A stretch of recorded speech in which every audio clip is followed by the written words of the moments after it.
दोस्तों, आज की कहानी आपके मन को झकझोर कर रख देगी।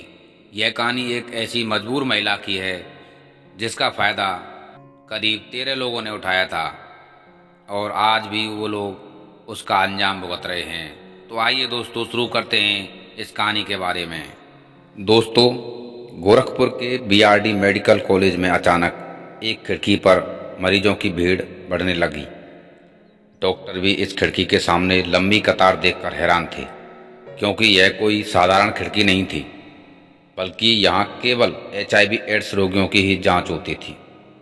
जी हाँ दोस्तों, और अब इन लोगों में से अधिकतर की जांच में एचआईवी पॉजिटिव पाया गया, तो पूरे इलाके में खलबली मच गई। ये लोग साधारण लोग नहीं थे। इनमें से कई लोग सरकारी पदों पर थे या फिर संविदा पर काम कर रहे थे। यह कहानी एक बेहद खूबसूरत लड़की की है जिसकी मजबूरी का फायदा कुछ लोगों ने उठाया था। यह गोरखपुर की एक सच्ची घटना पर आधारित कहानी है। आइए इस वीडियो में जानते हैं उनकी पूरी दास्तान। वीडियो में आगे बढ़ने से पहले आपसे निवेदन है कि आप इस वीडियो को लाइक करें और इस चैनल को सब्सक्राइब करें ताकि हमें आपका सपोर्ट मिलता रहे। दोस्तों, यह घटना 2018 की है। गोरखपुर के भटहट ब्लॉक की यहाँ एक दंपत्ति अपनी 24 साल की बेटी रोशनी के साथ रहते थे। रोशनी सच में अपने नाम की तरह ही सुंदर और मासूम थी। समय के साथ गरीबी और बीमारी ने उसके माता पिता को छीन लिया और रोशनी अकेली रह गई। अब घर में एक जवान और खूबसूरत लड़की अकेली रहे तो लोगों की नज़रें और भद्दी बातें उसे परेशान करने लगीं। अपनी सुरक्षा और सम्मान की खातिर रोशनी ने एक लड़के से शादी करने का निर्णय लिया। उस लड़के का नाम विजय था। कुछ करीबी रिश्तेदारों और जानकारों ने मिलकर दोनों की शादी करा दी। शादी के बाद कुछ समय तक रोशनी और विजय का जीवन ठीक ठाक चलता रहा। विजय मुंबई में काम करता था और शादी के कुछ महीने के बाद वो घर छोड़कर वापस मुंबई चला गया, जबकि रोशनी घर पर रहकर अपना जीवन संभालने लगी। कुछ वक्त बीतने के बाद एक दिन अचानक विजय की तबीयत बिगड़ने लगी। उसने इसे मौसम के बदलाव और थकान का असर मानते हुए मुंबई से लौटने का फैसला कर लिया। घर लौट आने के बाद उसने कई अस्पतालों में इलाज करवाया। इलाज करवाने के बावजूद उसकी हालत में सुधार नहीं हुआ। आखिरकार एक दिन उसकी मौत हो गई। उसकी मौत किस वजह से हुई यह कोई नहीं समझ सका। कुछ नज़दीकी रिश्तेदारों ने उसका अंतिम संस्कार कर दिया और मामला वहीं शांत हो गया। अब रोशनी फिर से घर में अकेली रह गई। शादी के केवल 3 साल बाद ही वह विधवा हो गई और अब उसकी उम्र 27 साल थी। उसकी खूबसूरती में अब भी कोई कमी नहीं आई थी। रोशनी जवान थी लेकिन अब अकेली थी और उसके पास खाने पीने का भी सहारा नहीं था। विजय के परिवार ने उसे अपनाने से इनकार कर दिया और मायके में भी उसे कोई सहारा नहीं मिला। विजय के बनाए छोटे से घर में रहकर वह किसी तरह अपनी जिंदगी गुजारने लगी। कभी खेतों में मेहनत करती तो कभी आसपास के घरों में काम करके अपने दिन काटने लगी। समय ऐसे ही गुजरता रहा। एक दिन गांव के रोजगार सहायक की नज़र उस पर पड़ी। जब वह खेत में काम कर रही थी, शाम का वक्त था। वह पास आकर बोला, कैसी हो भाभी जी? रोशनी ने थकान भरी आवाज में जवाब दिया, कैसे बताऊं, घर में खाने के लाले हैं, कोई सहारा भी नहीं है। रोजगार सहायक ने सुझाव दिया, राशन कार्ड बनवा लो, विधवा पेंशन और जॉब कार्ड भी बनवा लो ताकि नरेगा में काम मिल सके और कुछ मदद हो जाए। अगर कोई भी परेशानी आए तो मुझे बताना, मैं मदद कर दूंगा। बस इसमें 500 या 1000 रुपये का खर्चा आएगा। रोशनी ने तुरंत जवाब दिया, मेरे पास तो एक भी पैसा नहीं है, मैं कहाँ से लाऊंगी इतने पैसे? इस पर रोजगार सहायक ने कहा, कोई बात नहीं, 500 रुपये मैं खुद दे दूंगा, बस तुम मुझे अपना ही समझो।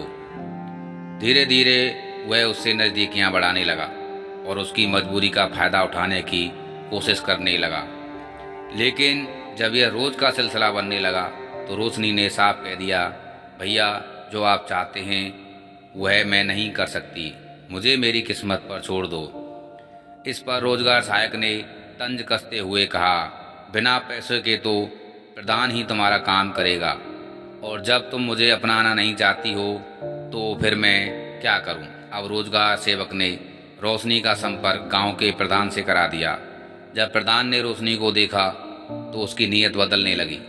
रोशनी जवान, खूबसूरत और अकेली थी, और प्रधान ने उसकी इस हालत का फायदा उठाने का इरादा कर लिया। वह उसे राशन कार्ड या काम दिलाने का बहाना बनाकर बुलाता और अपने इरादों को पूरा करने के लिए मजबूर करने लगा। रोशनी के पास कोई और सहारा नहीं था, और मजबूरी में उसने प्रधान की बातें माननी शुरू कर दी। धीरे धीरे प्रधान ने अपनी नीयत और ज़्यादा बिगाड़ ली।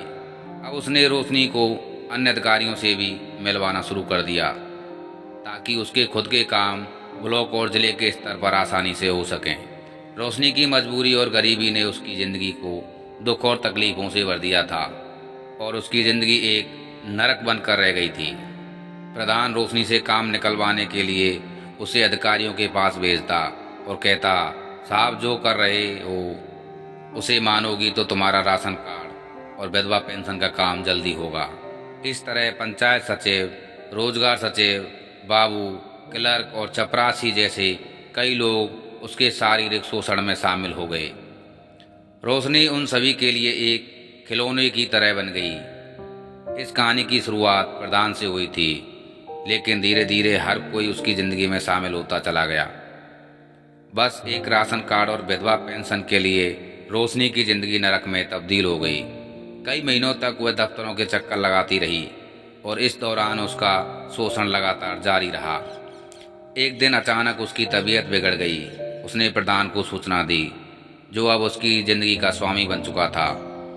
इस बीच रोजगार सहायक को भी इसके बारे में पता चला, और उसने तंज कसते हुए कहा, भाभी जी, आपने मुझे मना कर दिया था, लेकिन दूसरों के लिए सब कुछ कर रही हैं। उसने भी अपनी इच्छाएं थोपने की कोशिश की, और रोशनी को फिर से अपनी बेबसी के सामने झुकने के लिए मजबूर होना पड़ा। धीरे धीरे रोशनी की तबीयत लगातार बिगड़ती गई। एक दिन उसने प्रधान को बताया कि वह बहुत अच्छा महसूस नहीं कर रही है। प्रधान ने उसे अपने पारिवारिक डॉक्टर के पास जाकर इलाज करवाया, लेकिन कोई सुधार नहीं हुआ। डॉक्टर ने खून की जांच की सलाह दी। प्रधान के निर्देश पर ब्लड टेस्ट करवाया गया।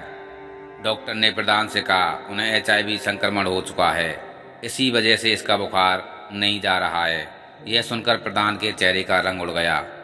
उसे ना तो रोशनी की चिंता थी और ना ही उसकी बीमारी की। उसकी चिंता केवल अपनी थी। उसे भय था कि कहीं वह भी इस संक्रमण का शिकार ना हो जाए। अपने संदेह को दूर करने के लिए उसने रोशनी की दोबारा जांच करवाई। गोरखपुर के बाबा राघवदास मेडिकल कॉलेज के ART सेंटर में भी उसकी रिपोर्ट HIV पॉजिटिव ही आई। इसके बाद प्रधान ने अपनी जांच करवाई, और उसे भी वही बीमारी हो गई थी जो रोशनी को थी। डर और घबराहट में प्रधान तुरंत रोजगार सेवक से संपर्क किया और गुस्से में कहा, तू इसे कहाँ से लाया था? इसने मेरी ज़िंदगी तबाह कर दी। लेकिन उसे यह पता नहीं था कि रोजगार सेवक का भी यही हाल होने वाला है। जब रोजगार सेवक ने जांच करवाई तो उसे भी HIV संक्रमण का पता चला। धीरे धीरे जब सरकारी कर्मचारियों को यह बात पता चली, तो जिन्होंने भी रोशनी का शोषण किया था उनमें हड़कंप मच गया। सारे लोग इधर उधर छुपकर गोया गुप्त तरीके से जांच कराने लगे। अंततः कम से कम 13 लोगों में HIV पॉजिटिव की पुष्टि हो गई, और ये सभी लोग वही थे जिन्होंने रोशनी का शोषण किया था। दोस्तों, यह रोशनी की दुर्भाग्यपूर्ण स्थिति थी कि उसे HIV अपने पति से मिला, लेकिन जो सरकारी कर्मचारी, प्रधान और रोजगार सेवक थे जिनके पास कोई परेशानी नहीं थी, उन्होंने रोशनी को केवल एक खिलौने की तरह इस्तेमाल किया। वे उसकी मजबूरी का फ़ायदा उठाते रहे, उसकी गरीबी और अकेलेपन का शोषण करते रहे। रोशनी की कोई गलती नहीं थी, वह तो बस राशन कार्ड और विधवा पेंशन के लिए प्रयास कर रही थी, लेकिन रिश्वत देने के लिए उसके पास पैसे नहीं थे। इसलिए उन लोगों ने उसकी मुश्किलों का गलत फ़ायदा उठाकर उसे इस दर्द में ढकेल दिया। किसी को अंदाज़ा नहीं था कि उनके कर्मों का हिसाब एक दिन उन्हें भी देना होगा। इन लोगों में से कुछ विवाहित थे, और अब इनके कारण उनकी पत्नियों को भी HIV होने का खतरा था। उनकी पत्नियों का क्या दोष था, लेकिन इस सवाल का जवाब देने वाला कोई नहीं था। यह गोरखपुर उत्तर प्रदेश की एक सच्ची और दुखद और शर्मनाक कहानी है। दोस्तों, अगर आपको इस कहानी से कुछ सीख मिली हो तो हमारे चैनल को सब्सक्राइब करें।